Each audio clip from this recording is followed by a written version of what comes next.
We get a lot of questions on our videos like this one asking what's actually wrong with candles. And the answer is pretty scary. We've done other videos like this before, but I thought I'd put out a new one for anybody new here. Number 1, your candles are full of chemicals. Traditional candles use paraffin-wax, which is a byproduct of petroleum, which means that it emits fumes similar to car exhaust every time you burn it. It contains carcinogens like benzene and toluene, as well as allergens like phthalates and parabens.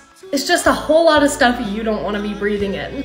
It also doesn't make sense why manufacturers keep using paraffin wax when we have so many great natural, sustainable alternatives. Number 2, candles are single use. You may not have thought of it this way before, but you just burn your candle and then toss it out after.